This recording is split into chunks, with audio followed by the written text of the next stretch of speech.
Benvinguts i benvingudes a l'Escandall, el podcast de Nexe Nacional.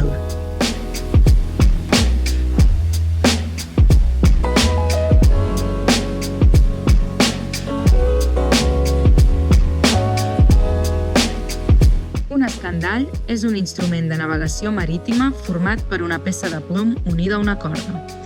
Amb un origen que es remunta a 2 mil·lennis abans de Crist, la seva funció és mesurar la profunditat del mar en el punt per on navega el vaixell, i a dia d'avui es continua fent servir. L'Escandall és també el nom del podcast de Nexe Nacional, un espai on conversarem amb especialistes d'àmbits socials, polítics, econòmics, culturals i lingüístics d'interès que ens ajudaran a situar l'estat de les qüestions que considerem rellevants pel present i futur del país. Amb la seva expertesa mesurarem la profunditat dels nostres reptes per seguir navegant cap a l'esquerra en la construcció nacional. Comencem!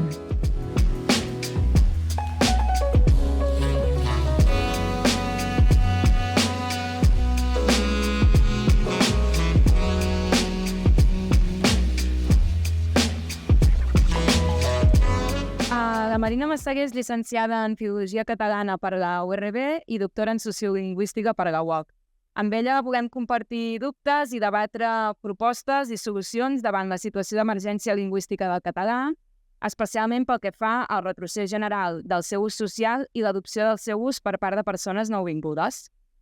Segons les dades de l'informe de 2021, un marc sociolingüístic igualitari per la llengua catalana, entre el 2003 i el 2018 hi va haver un retrocés de vora 250.000 persones que afirmaven usar el català com a llengua habitual. Segons l'informe CAT de Plataforma per la Llengua de 2024, actualment només un 12,1% de joves té el català com a única llengua habitual. Tot i que cal tenir en compte que una gran majoria d'aquests sí que l'entenen i el saben parlar. Un cop fet aquest marc, per començar la conversa, quins elements et semblen més rellevants per explicar la situació actual en què ens trobem? Bé, hem de tenir en compte que en l'actualitat el que ens diuen les xifres és que amb les persones que formem part de la comunitat lingüística, és a dir, les persones que tenim el català com a llengua inicial, com a primera llengua, com a llengua familiar, amb aquestes persones no n'hi ha prou per garantir una bona situació per la llengua catalana. Llavors, què hem de fer? Sumar més nous parlants a aquesta comunitat lingüística. Que s'ha de dir que ja n'hi sumem. O sigui, hi ha moltes persones que no tenen el català com a primera llengua, com a llengua familiar, i que l'han adoptat al llarg de la vida i s'hi han incorporat. Però, per garantir una bona situació per la llengua, cal que se n'incorporin encara molts més. I aquest és el gran repte.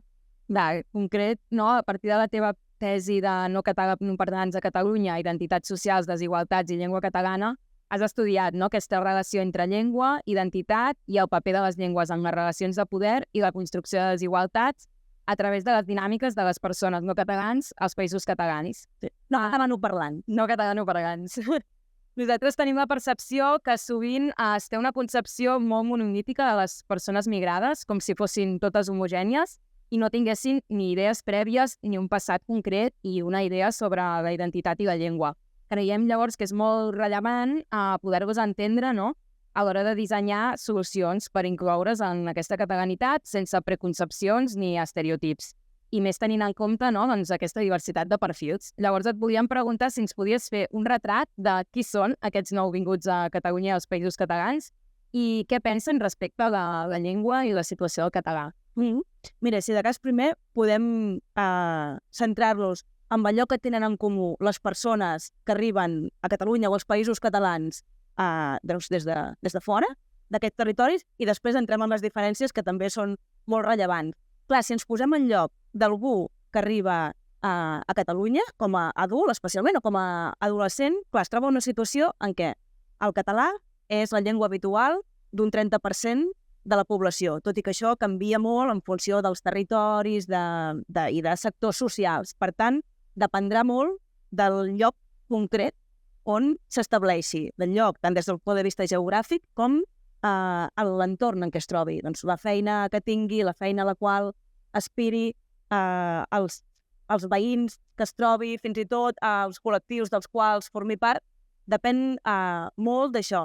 Però sí que hem de saber, això, que hi ha un 30% de catalanoparlants habituals, però és que, a més, aquesta persona que arriba des de fora es trobarà que bona part d'aquests catalanoparlants habituals a ell o a ella no li parlen català, perquè sabem que hi ha la norma de convergència al castellà, que consisteix bàsicament en el fet de quan sospites que podria ser que algú no tingués el català com a llengua inicial, com a primera llengua, doncs automàticament passa al castellà, de manera que, en certa manera, li vetes l'accés a la llengua, no? Li vetes l'accés a aquell recurs. Què més es troba una persona que acaba d'arribar? Es troba que en les dinàmiques socials que tenim actualment, per causes sobretot socioeconòmiques, tendeixen a la segregació, tant per la part de baix de la piràmide social com per la part de dalt. Llavors, clar, la segregació, que és segregació urbanística, que porta segregació escolar, que porta segregació laboral i professional, que tot plegat conforma la segregació social. Llavors, clar, tu quan arribes a un lloc nou, el que tendeixes a fer, i és normal i ho fem absolutament tots, és a ajuntar-te amb la gent que està més o menys com tu, no? I buscar aquesta xarxa de suport. Si he viscut alguna vegada en un país estranger, doncs això és bastant inevitable. Llavors, què pot passar? Que aquesta persona arribi a Catalunya o als països catalans sense saber català, amb poc coneixement de la llengua, per tant, la utilitzi poc i tendeixi a entrar a les xarxes de socialització i entorns en què també s'utilitzi poc la llengua, i llavors, clar, és fàcil pensar que pel dia a dia el català no t'és gaire útil, i més tenint en compte que els pocs catalanoparlants que coneixes doncs resulta que no te'l parlen. I clar, pots tenir la idea que és una llengua que, entre cometes, no necessita fins al dia que la necessites, que de vegades, i això ho veia jo clarament fent la tesi, la necessites molt, no? Per exemple, per entrevistes de feina o per aspirar, doncs, per exemple, a determinats càrrecs en projecció pública o per entrar en entorns que a tu et semblen atractius i resulta que funcionen en català i tu veus que encara no tens prou domini de la llengua. I llavors què passa? Si freqüentes només entorns no catalanoparlants, especialment si aquests entorns, doncs les ideologies lingüístiques que circulen són poc favorables al català, el que pot passar és que s'acabi retroalimentant de dir, veus com el català realment no serveix pel dia a dia, no? I aquest que jo conec, doncs també li passa el mateix, no? Llavors, això pot crear un cercle, no? Que poc coneixement porta poc ús, això porta poca identificació amb la llengua per falta de contacte amb catalanoparlants i amb persones que et parlin català, i evidentment això no fa incrementar el teu nivell de coneixements. Llavors, el repte és trencar aquest cercle. I com es trenca aquest cercle?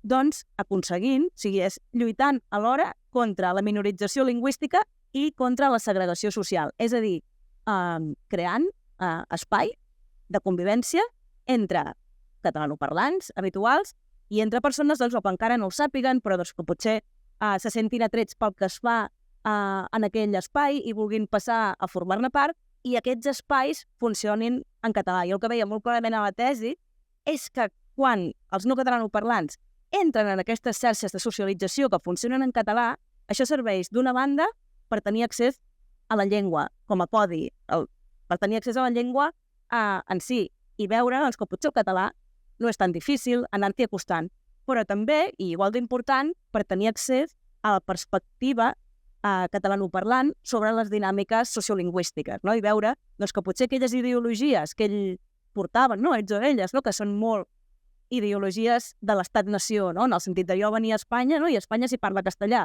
i resulta que si em trobo que això a la pràctica no és ben bé així, jo el que voldré és confirmar la idea que tenia d'abans, perquè no vull haver d'aprendre una llengua de nou, perquè això és molt cansat, no? Llavors, clar, aquestes ideologies s'han de trencar, o ideologies relacionades amb la globalització neoliberal, que són ideologies de cosmopolitisme, d'una suposada diversitat d'aparador, però que és una diversitat que a la pràctica obvia les jerarquies entre llengües i entre parlants. Llavors, tot això es comença a trencar quan estableixen relacions i vincles amb catalanoparlants. I és aquest el gran repte, de trencar aquest cercle que això, que poc coneixement porta poc ús i poc ús porta a no freqüentar entorns amb catalanoparlants. Hem de buscar maneres, això, de trencar aquestes inèrcies, i és aquest el gran repte. Vale. Doncs després entrem un altre cop amb el tema de la diversitat, no? Però ara que deies aquests espais de trobada, aquestes xarxes, tens algun exemple, alguna bona pràctica que ens puguis compartir així? Sí, una mica més. Sí, tant. Sí. Bé, pel que fa a exemples concrets de persones i pràctiques espontànies. Per exemple, una persona que vaig entrevistar jo fent la tesi, ella venia això amb prejudicis respecte al català. Era una noia que venia d'Anglaterra, en aquest cas, i havia intentat entrar en alguns espais que s'hi parlava sobretot català, però no s'hi havia acabat de sentir ben acollida. Llavors, què va passar? A ella li agradava molt el cant coral i es va apuntar no amb una coral, sinó classes de cant. I en aquestes classes de cant va resultar que els companys també eren catalanoparlants, però allà veia que entre ells parlaven en català i va començar a entendre la llengua, no? De dir, ostres, no? Deia, millor significa mejor, aquest tipus de coses. I a partir d'allà, amb una companya de la coral, van començar a fer un intercanvi català-anglès. I ella, aquesta noia que vaig entrevistar jo pel seu compte, va començar a aprendre català en línia, amb el curs per l'ACAT, no? I seria un exemple d'això, de com un espai afavoridor que tu t'has sentit ben acollit, en què tu t'has sentit allà integrat, ha fet que et vagis interessant pel català. I llavors, més des d'un punt de vista més macro, jo sempre poso l'exemple, per exemple, de les colles castelleres. En podríem posar d'altres, però les colles castelleres és un espai, i això s'ha fet la cerca, per exemple, de diversa recerca sociolingüística, que això, que és algú, o sigui, en el cas de les colles castelleres, que són predominantment catalanoparlants, tu, si vas allà, saps que és un lloc on trobaràs catalanoparlants que, en principi, si els hi demanes, a vegades pot passar que tinguin aquesta tendència a canviar el castellà, però com a mínim suposo que si els hi demanes es mantindran el català, i és un lloc per això, per aconseguir aquest accés a la llengua. Un altre exemple, les colles de diables, com això hi ha recerca, per exemple, feta des de la UOC, des de la Universitat Oberta, passava una mica el mateix, Allà hi ha un interès comú, per exemple, això, en aquest cas, fer correfocs, i és una cosa, una activitat que tu, si vens de fora, la pots trobar atractiva, Allà quan fèiem aquesta recerca em feien, jo vaig veure una vegada un correfoc per la Mercè, era a Barcelona, vaig pensar jo vull fer això, i te'n vas a la colla i veus que allò, aquell espai és predominantment catalanoparlant. A partir d'allà pots començar a crear aquests vincles. El que passa és que, clar, això es posa molt sempre l'exemple, jo poso molt l'exemple d'espais de cultura popular, etc. Però també el gran repte és anar més enllà d'aquests espais. Clar, i també que no tothom té temps, potser o temps o accés, no sap ni com accedir per aquesta segregació que comentaves i la situació socioeconòmica de moltes persones nouvingudes. Llavors, entrant en aquesta diversitat, una mica com veus les diferències i les diferents situacions que després es donen respecte a l'adopció del català. Sí, clar, és que de fet, en el cas de la meva tesi, en realitat el que explica les dinàmiques sociolingüístiques, que en realitat són dinàmiques socials, són les diferències entre els diferents perfils. Jo, clar, el que veia és que hi ha gent que té molts recursos econòmics, socials, simbòlics, i que ells, en aquest cas, molts podrien seguir cursos de català i són persones que poden triar també els entorns en què es mouen, i que són persones que per obrir-se les portes ho tenen molt fàcil.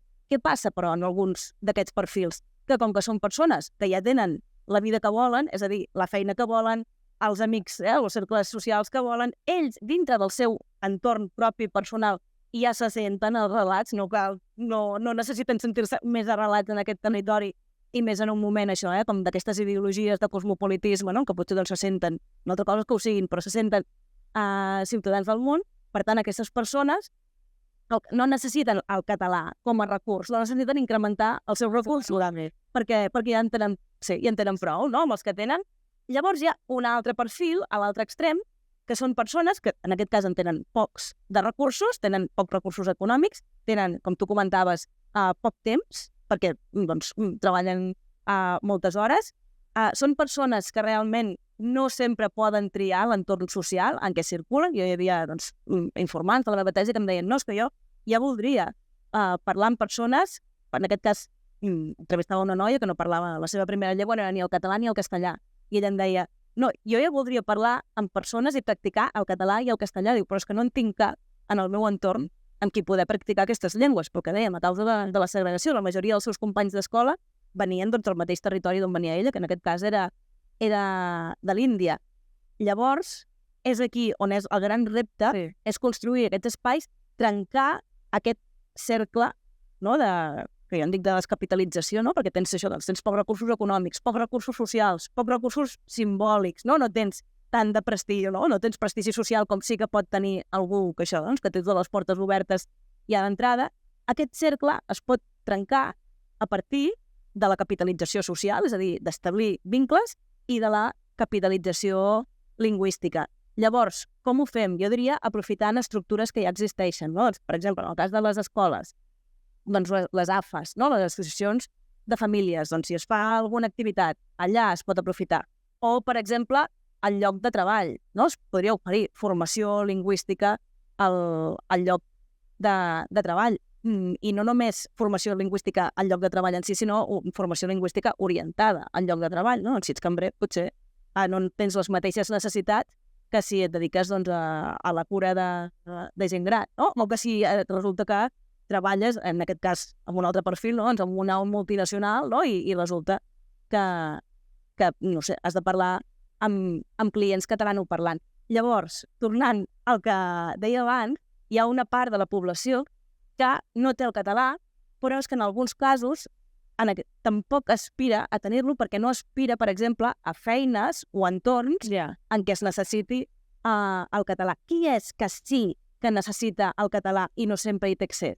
Les persones que volen experimentar processos de mobilitat social ascendent i no tenen altres recursos econòmics, socials, simbòlics per mobilitzar. I és aquí on hem de garantir que aquestes persones tenen accés a la llengua. I tenir accés a la llengua vol dir tenir accés a espais i a persones que la parlen. Sí, una part molt significativa de la immigració espanyola del segle XX i sobretot els seus descendents, els seus fills i filles i els seus nets s'han incorporat a la llengua, s'han incorporat al català, és perquè van tenir accés a aquests espais en què es parlava la llengua i en què tenies tu la possibilitat d'acabar-te identificant amb aquestes persones que parlen català. No? A vegades quan parlem d'identificació amb la llengua, no és tant identificació amb la catalanitat, amb majúscules, sinó que la identificació és amb persones concretes, no? Que tu t'hi sents a gust i t'identifiques amb aquestes persones i, per tant, si dius, si aquestes persones parlen català, doncs el català deu ser també per gent com jo. És aquesta la clau. I per això és tan important que revertir la minorització lingüística vagi de bracet amb revertir la segregació social. O sigui, són dues cares de la mateixa moneda, en realitat. I també, no creus que aquesta idea de la mobilitat social s'ha trencat? O sigui, tant la idea de que les persones nouvingudes que venen aquí per motius socioeconòmics puguin accedir o trencar aquesta segregació, per una banda, i també que el català sigui útil per fer això, perquè tinc la sensació que ja no hi ha aquesta utilitat tan gran del català. No sé si... Sí. A veure, s'ha de dir que el català continua sent útil, i això és a dir, les persones que acaben adoptant el català, això té molt a veure amb el nivell d'estudi. És a dir, si tu, independentment dels teus recursos econòmics com a tal, tens un bon nivell d'estudis, segurament aspiraràs a feines que en més o menys mesura requereixin, com a mínim entendre, i en molts casos també fer servir el català. Això et portarà doncs, a un lloc de treball, no? Que també segurament doncs, podràs establir relació amb catalanoparlants, no? I si en el teu entorn hi tens catalanoparlants, és el que dèiem abans, no? Que acabaràs pensant segurament que el català és per gent com tu, no? O que la gent com tu parla català. L'altra cara de la moneda, no? Si tens poc nivell d'estudis i, per tant, no aspires a feines, no? En què es requereixi el català, la gent del teu voltant tampoc el parlarà, no? Llavors és molt fàcil acabar pensant, no? Que el català no és per algú com tu. I això passa tant a la part de baix de la piràmide social com a la part de dalt. Llavors, sí, o sigui, això es produeix i el gran repte, això, el que deies, de l'ascensor social. És a dir, el català sí, és útil, però hem d'aconseguir que ho sigui més. És a dir, el que a vegades passa amb el català és que, com que conviuen alhora dinàmiques de minorització i dinàmiques de llengua en procés de minorització, o sigui, a vegades tenim la idea, no?, que només, o sigui, que els fenòmens socials són com a lineals, no? I no, o sigui, conviuen molts fenòmens alhora i al mateix temps. I això passa amb la llengua. Llavors, què ens ha passat a nosaltres? Que en un moment en què es començaven a veure els efectes de les polítiques de normalització que s'havien desplegat als anys 80 i 90, és a dir, quan s'estava bilingüitzant, bona part, bilingüitzant en català i castellà, bona part dels descendents de la immigració espanyola del segle XX, quan teníem TV3, quan el català era a l'escola, quan teníem les institucions, etc., van començar una sèrie de processos nous lligats a la globalització. I què va passar? Doncs que van venir noves onades migratòries, en aquest cas de llocs diferents, no? Per tant, molt més complexa des d'un punt de vista d'orígens, de diversitat, de condició socioeconòmica, etc., de la que podia venir durant el segle XX. Hi ha hagut una sèrie de canvis polítics lligats a l'aparició d'espais, no? De partits com Ciutadans, lligats, evidentment, a la recentralització estatal i després tot el moviment independentista que s'ha produït, no? Com a resposta a aquesta recentralització estatal, no? Que això es diu poc. I hi ha hagut això el fenomen econòmic de la globalització, no? Que ho ha canviat tot, no? Ha canviat el paisatge comercial, etc. I, evidentment, també canvia la situació sociolingüística. Tot això ho dic també perquè de vegades tendim a pensar amb la llengua o amb la política lingüística com si fos un bolet, no? Com si fos una cosa independent que per si sola funcionés. I no és així. Sempre hem de mirar a les arrels econòmiques, abans que res, que marquen sobretot les dinàmiques demogràfiques, i les arrels polítiques dels fenòmens sociolingüístics. Per tant, si volem que el català torni a ser sinònim de sensor social, no?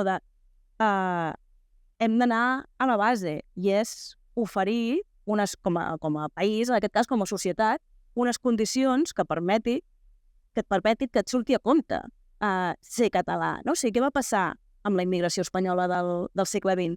Doncs que una part d'aquesta immigració, una part significativa, va acabar adoptant la llengua.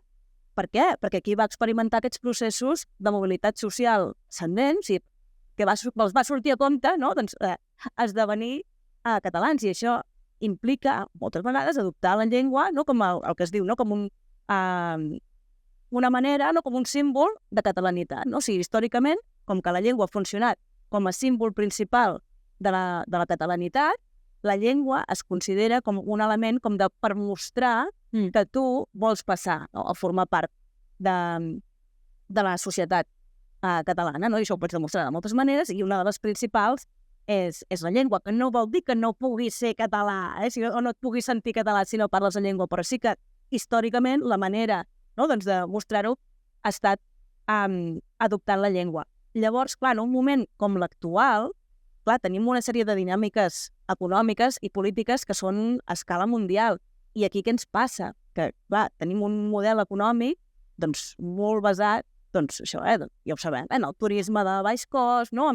Amb una activitat amb poc valor afegit, i aquest model econòmic no mena al fet que les persones que venen per treballar, sobretot en feines poc qualificades, acabin adoptant el català, perquè aquestes persones tenen molt poques oportunitats d'experimentar aquests processos de mobilitat social ascendent, no? I per tant, per començar a tenir altres prioritats, no? Per començar a tenir unes condicions materials de vida dignes. Per tant, si volem un bon futur, no? I un bon present pel català, en primer lloc, això, hem d'aconseguir aquestes condicions perquè puguin sumar-se a la llengua aquestes persones, i la primera és això, és poder donar aquestes opcions de millorar la teva vida durant l'etapa en què vius a Catalunya. I aquesta és la clau. I això no depèn només de la política lingüística, això depèn del projecte de país que tinguis.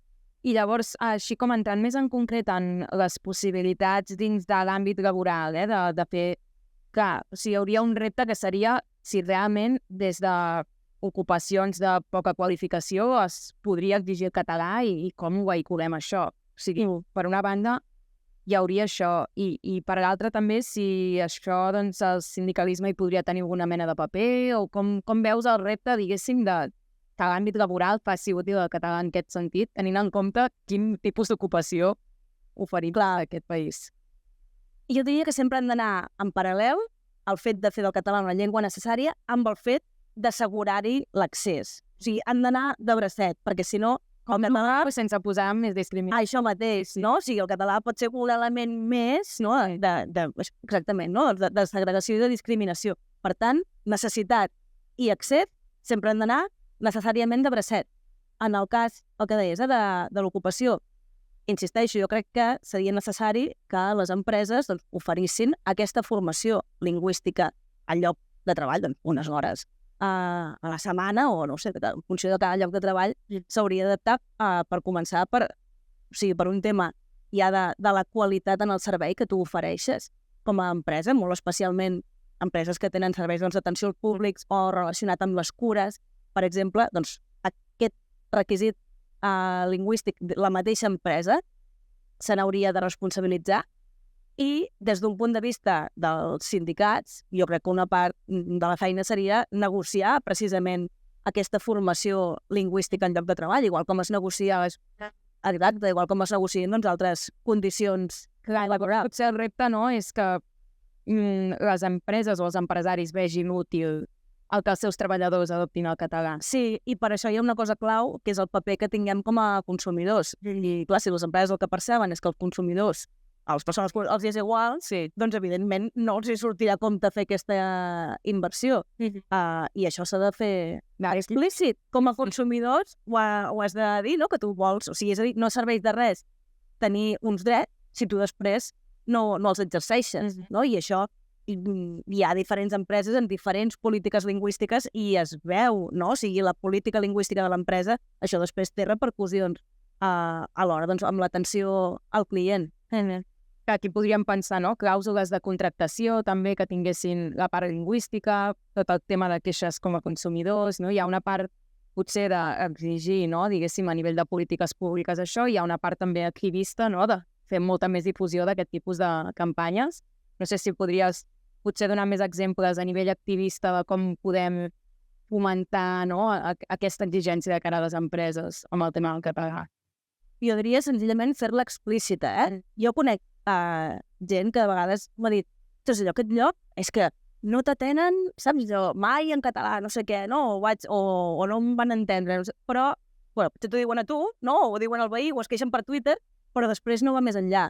I jo crec que per començar a queixar-te formalment ja és un pas important, o sigui, és això, és comunicar i posar de manifest aquesta necessitat i fer-ho fins i tot de manera organitzada, no? Dir, ostres, si se sap que hi ha una empresa que no respecta els drets lingüístics, potser estaria bé que en comptes de queixar-se una sola persona que potser no tindrà més incidència, doncs fer-ho en grup, no? I donar-hi un cert ressò.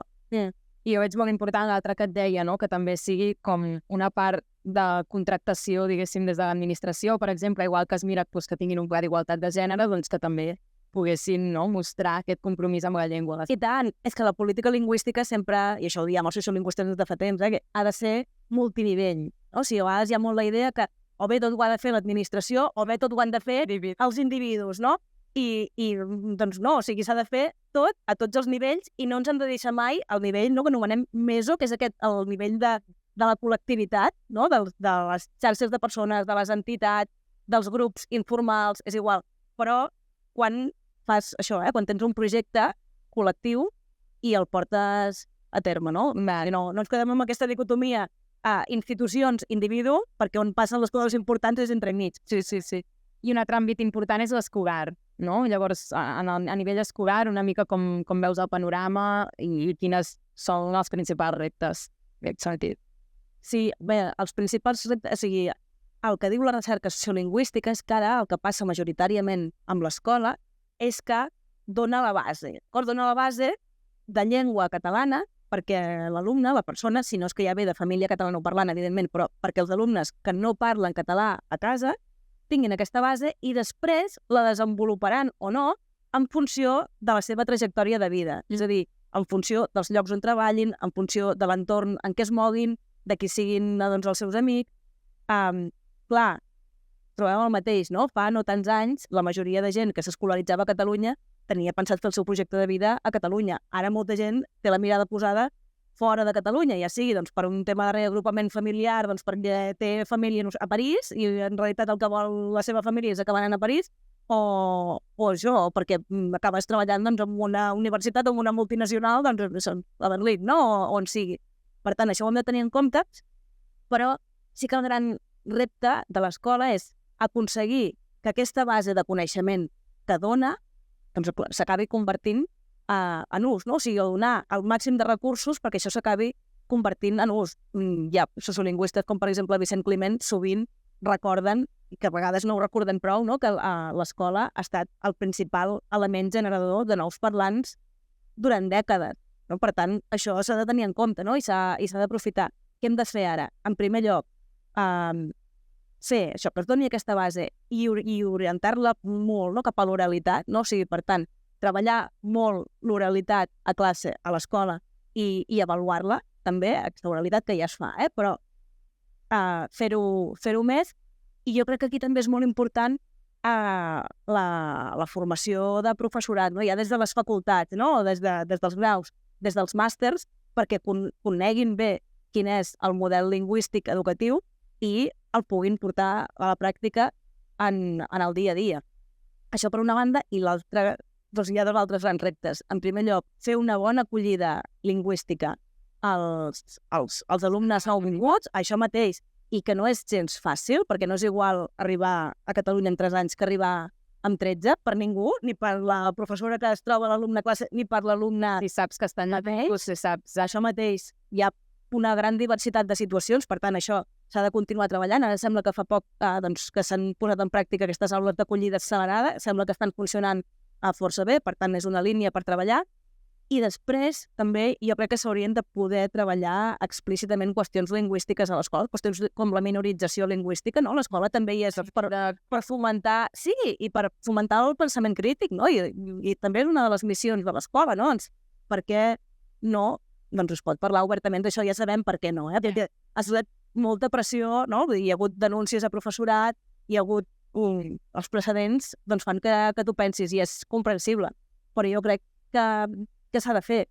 I llavors també, clar, hem d'aconseguir que els alumnes catalanoparlants també aprenguin a no abandonar la llengua, no? Això és una cosa que es practica. Què passa? Que és el que ells moltes vegades han vist ja des de casa mateix, no? Si la majoria de persones adultes a la mínima canvien de llengua, doncs clar, evidentment, la canalla farà el que he vist fer els adults, no? Jo crec que aquí també hi ha marge per treballar totes aquestes qüestions. I la part, per exemple, llegia un estudi, crec, no sé, la Plataforma per la Llengua diria que la part aquesta de quan fan treballs en grup o a l'hora del pati, no? Però a l'hora del pati sabem, no?, que hi ha aquest retrocés i que hi ha la informalitat i que entre això, però fins i tot en espais més formals, com podria ser un treball en grup, també es canvia de llengua. Sí, perquè hi ha hagut... Sí, clar, és que hi ha hagut... això ho han estudiat també des de la sociolingüística, gent que s'ha dedicat a sociolingüística educativa. Clar, abans el professor o la professora era al centre, no? I llavors des d'allà emanava el coneixement, no? I llavors la classe es feia fonamentalment en català. Què passa ara amb el canvi de metodologies? Com que es treballa molt més en grup, clar, el que passa que els alumnes acaben parlant la llengua que parlarien ells. I no hi ha una supervisió. Això mateix, no? I potser no s'ha fet prou èmfasi. Tots aquests models moltes vegades venen de països nòrdics, per exemple, en què allà la qüestió, o sigui, el model de conjunció en català i tot el que va ser la immersió lingüística dels alumnes castellanoparlants en el seu moment, aquests models venien, per exemple, del Quebec, no? Que allà sí que es tenia molt en compte la qüestió lingüística. Els nous models que tenim ara venen sobretot de països nòrdics, en què la llengua no hi té un paper tan central perquè ja es dona per descomptada. Què passa? Si això ho apliquem als territoris de llengua catalana, la llengua hauria de ser un pilar central i amb això potser no s'hi ha pensat prou, no? Es van agafar els models directament, no? I potser es van fer adaptacions, però la llengua no va tenir un paper prou fonamental. Això encara hi estem a temps, de repensar-ho, però s'ha de fer, no? I potser anem una mica lents a l'hora de pensar com atenem aquests reptes. Tu, per exemple, amb la immersió lingüística, les sentenciaries de mort o creus que encara hi ha marge? Com hi ha marge? Altres propostes que s'han posat a sobre la taula, com la doble línia? Clar, jo, precisament en un moment en què tenim més famílies que mai que no tenen el català com a llengua a casa, jo crec que no és el moment d'abandonar el model de conjunció al català, que és el model que ha permès que durant dècades l'escola fos el principal generador de nous parlants. Per tant, a mi em sembla molt, molt arriscat, precisament ara, en aquest moment, abandonar el model de conjunció el català, perquè el que pot passar, o sigui, el que ens diu la recerca és que per acabar dominant igual català i castellà s'han de fer moltes més hores de català que no pas de castellà, molt més temps de català. Per què? Perquè el castellà, els infants i els joves doncs ja se'l troben al carrer, a les xarxes socials, a la televisió. O sigui, tenen molts inputs en castellà. No pateixis que el castellà l'acabaran parlant bé i amb tots els registres i n'acabaran tenint un ple domini. Per tant, l'escola el que ha de tenir és un paper compensador i transformador de la realitat, no pas reflectir necessàriament a una realitat que ens porta cap a la minorització lingüística.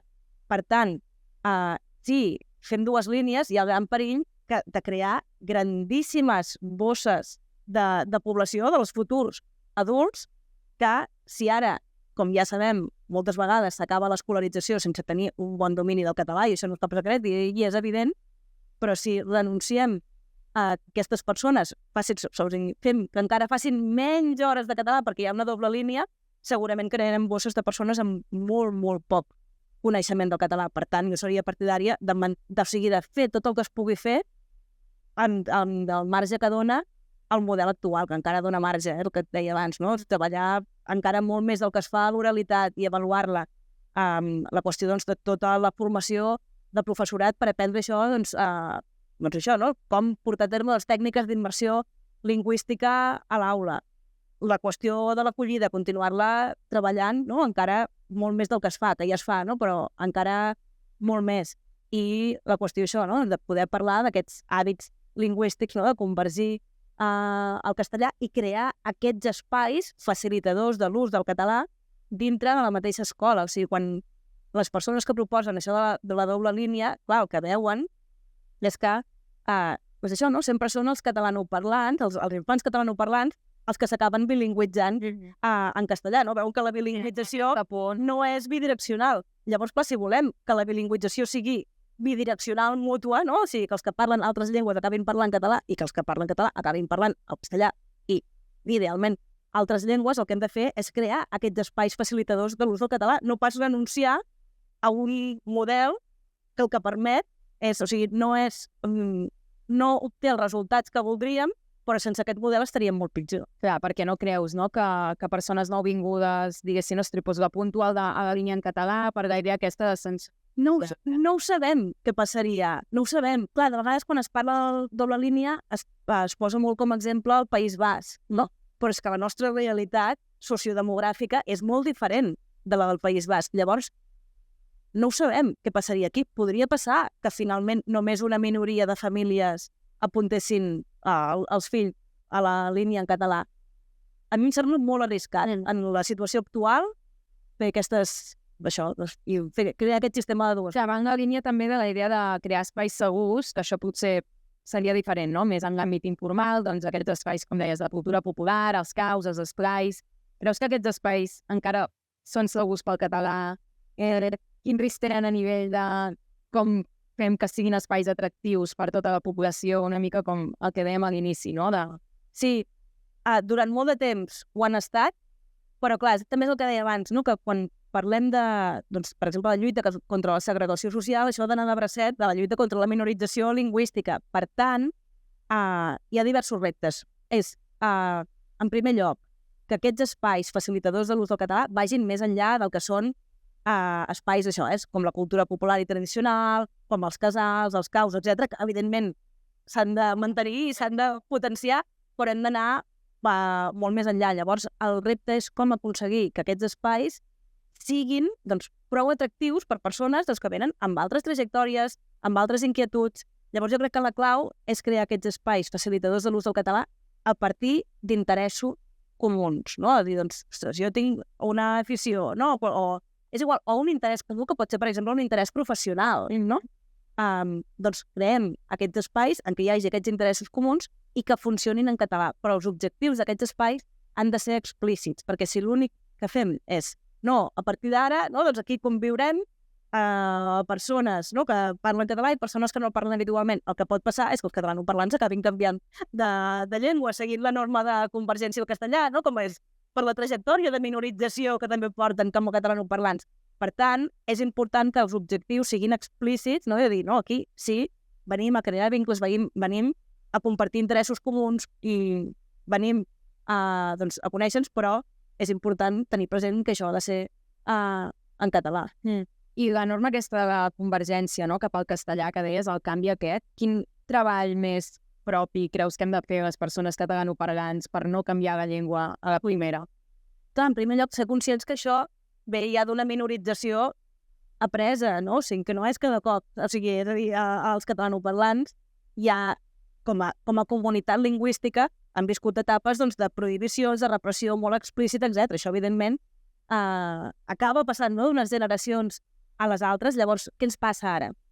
Que els catalanoparlants tenen molt més coneixement de castellà que no pas les persones que parlen bàsicament castellà, no? O altres llengües. Per tant, com que tenen més coneixement de la llengua, la utilitzen més i, per tant, clar, són ells els que tenen aquest hàbit de canviar i els que tenen també la pressió per convergir al castellà, no? Perquè si jo sé l'altra llengua, no, i l'altra no, llavors què passa? A l'altra banda, els que no parlen català habitualment, com que s'acostumen, és normal, no? Tots tirar cap a la comoditat.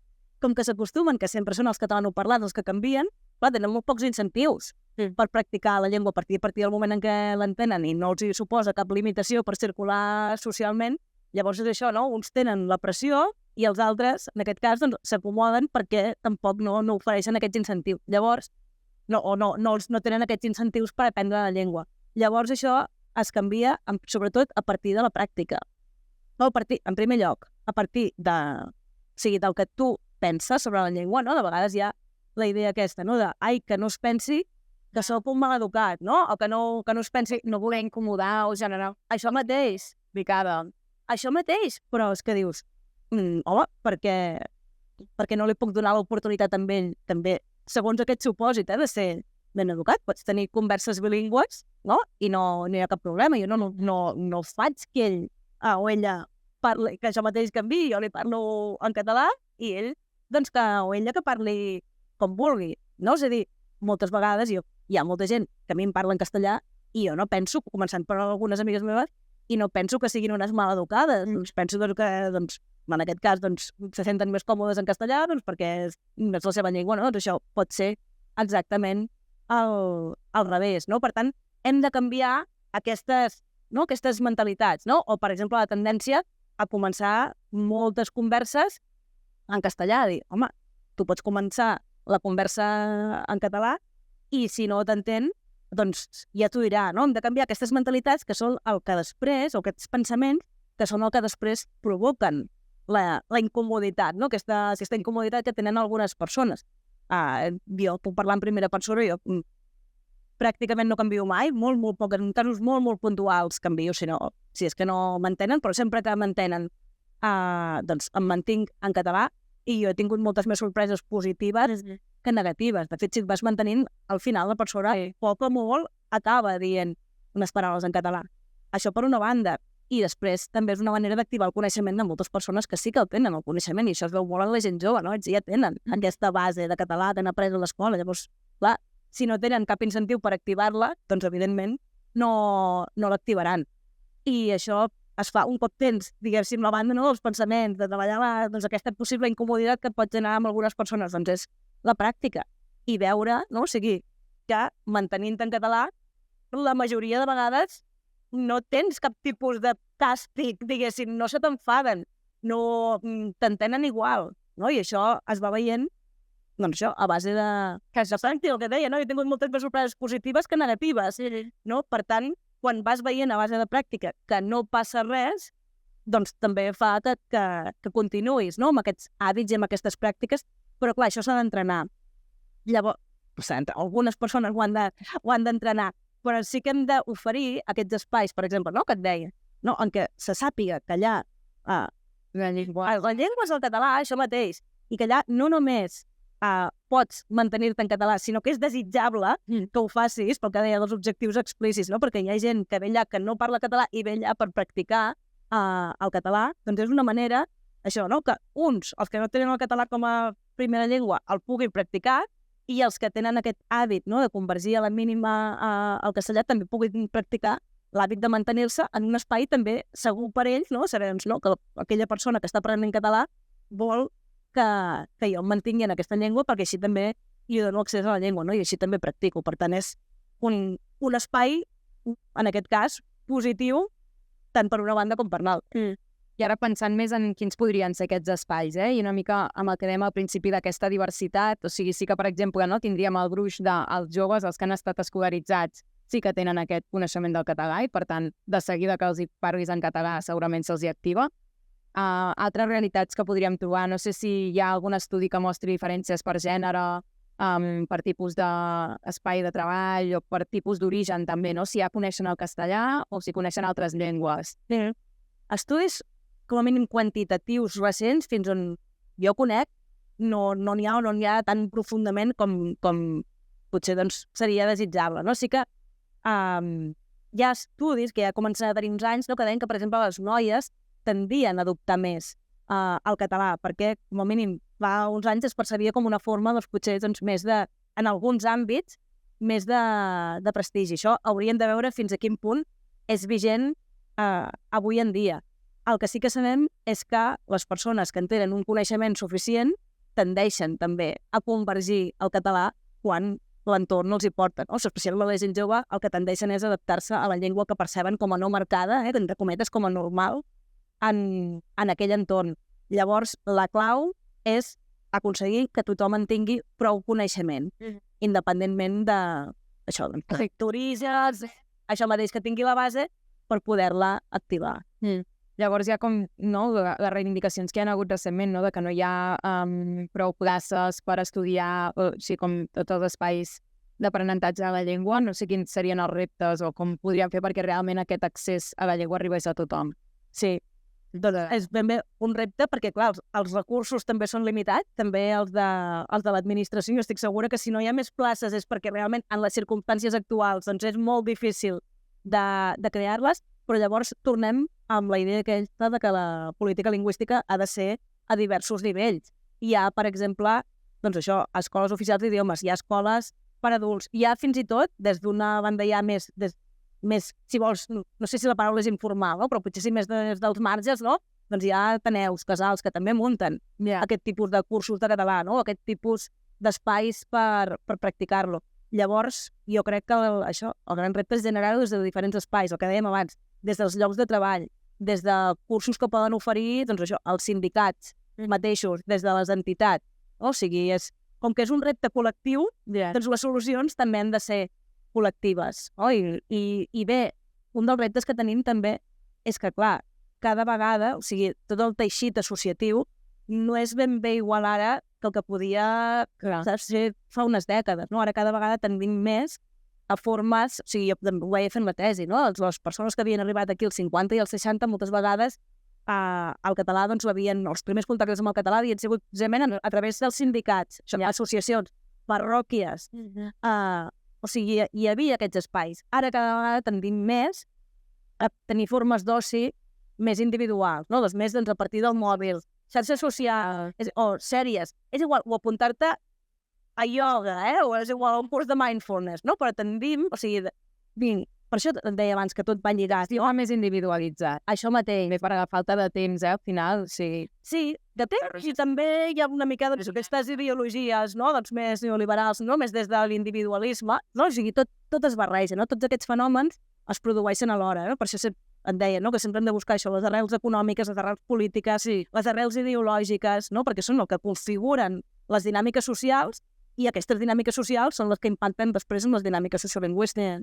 Amb xarxes socials s'està fent molta feina, no? Precisament, i també hi ha d'haver aquesta mirada, no? Doncs com un espai una oportunitat, fins i tot, de que fer contingut en català pot ajudar a tenir un públic més fidel o com més... Sí, exactament. El que passa és que aquí també el gran repte és com fer que t'hi puguis dedicar de manera més o menys professional, no? És a dir, que el fet de fer contingut en català... Que no té tantes visualitzacions com el castellà. Sí, però no és només una qüestió de visualitzacions, sinó que a la majoria d'influencers, o de persones que fan contingut a les xarxes, com a mínim, durant un temps, moltes vegades la monetització, no? La rendibilització, era més per l'activitat que feien fora de les xarxes. És a dir, les xarxes és una manera de projectar-te tu i de fer-te, doncs, propaganda, no?, de la teva figura, però moltes vegades les fonts de finançament eren més aviat fora de les xarxes, és a dir, d'empreses, d'actes en què vas. Per tant, les xarxes és això, no?, és una manera doncs, de projectar-te. Llavors, el gran repte és com fer això, doncs, que fer-ho en català sigui rendible, no? O sigui, que hi apostin doncs, les empreses a crear maneres, no sé, doncs, això, doncs, a partir de microdonacions, no?, de microfinançaments. Tot això s'ha d'acabar de desenvolupar, perquè també ens passa que, clar, si no sempre acabem depenent molt, que ja està bé, i té un paper fonamental, però acabem depenent molt de la Corporació Catalana de Mitjans Audiovisuals, no? Llavors, evidentment, hi ha de tenir un paper, i ha de ser fonamental, però hem d'anar en compte de no posar absolutament tots els ous en aquesta mateixa cistella, no? Haurien d'estar una mica repartits, i el gran repte és aquest, no? Com fem que això sigui rendible i que no posar tots els ous a la mateixa cistella i aprofitar. Jo, quan fèiem un estudi des de la UB, no, respecte a això, l'ús del català a les xarxes, veiem que realment hi havia demanda per part de la gent jove. O sigui, hi ha un nínxol de mercat, existeix. Igual com, per exemple, ja funciona amb el de la música. Però, clar, en el cas de la música sí que és més fàcil fer-ho rendible, doncs perquè fas concerts, no? I els concerts els paguen, no? Clar, en el cas de les xarxes, falta veure com, doncs això, com materialitzem el fet que la gent que ho fa en català s'hi pugui dedicar. Doncs per anar acabant, nosaltres el que veiem, no, és que hi ha un debat públic ara mateix que podríem veure com dues postures molt extremes, no? Des d'una banda, la situació més alarmista del català s'està morint, que fins i tot pot derivar en postures xenòfobes, i la postura més, potser, cofollista, no?, de la idea de que, bueno, si el català és atractiu i fem bona cara, doncs els migrants el voldran parlar de per si.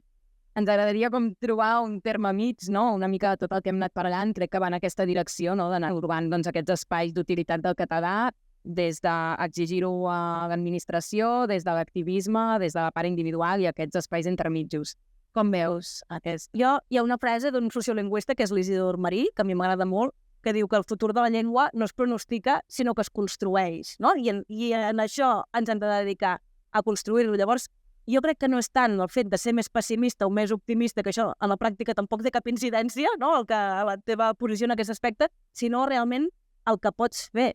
I hem vist que el català és una llengua que té molt de potencial, perquè hi ha moltes persones que l'entenen, hi ha moltes persones que són capaces d'entendre'l. És una llengua, això, doncs, present a les institucions, té mitjans de comunicació, no? Té molts recursos, però falta, potser, acabar de treure tot el potencial, no? Aquest potencial que té, i això es fa, doncs això, generant els espais que dèiem, sigui fent que s'utilitzi realment fins al... O sigui, tot el que es pot arribar a utilitzar. És a dir, el català s'utilitza molt menys a la pràctica del que es podria utilitzar tenint en compte les persones que diuen que són capaces de parlar-la, les persones que diuen que són capaces d'entendre-la. Per tant, el que hem de fer és créixer en aquest marge de les persones que diuen que són capaces de parlar-la o que l'entenen, però que a la pràctica doncs, no la parlen, o això l'entenen, però no acaben de fer aquest salt a parlar-la. No? I és aquí on hem de créixer, i per això és tan important garantir l'accés real a la llengua, perquè tothom,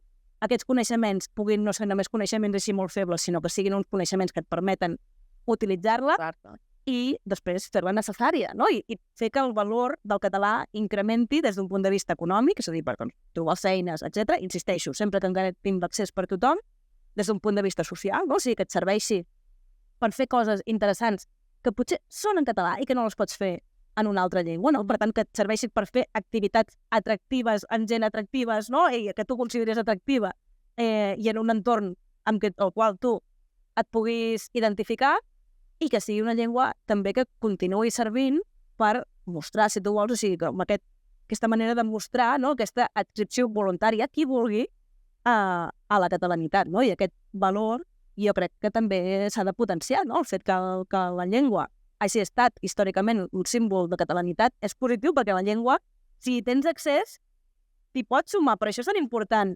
aconseguir que tothom hi tingui accés, perquè tothom pugui triar si la utilitza o si no, no? I si s'hi vol acabar identificant o no, o fins i tot pots acabar tu adoptant la llengua, però no identificar-te necessàriament, si no vols, amb la catalanitat. I hi ha casos, no? I també podria arribar a ser a la inversa, però sí que el fet que la llengua sigui històricament aquest símbol de la catalanitat està bé, perquè la llengua, si en tens l'oportunitat, la pots aprendre. El que hem de garantir és que tothom qui vulgui tingui aquesta oportunitat d'aprendre-la i de fer-la servir. Gràcies, Marina, per tot el coneixement i bones pràctiques que ens has compartit i per voler participar del primer episodi de l'Escandall, el podcast de Nexe Nacional. De ben segur que amb tot plegat podrem aprofundir en els debats necessaris per fer front a l'emergència lingüística que vivim com a país. Moltes gràcies a tothom per escoltar-nos i ens veiem al proper episodi. Fins molt aviat!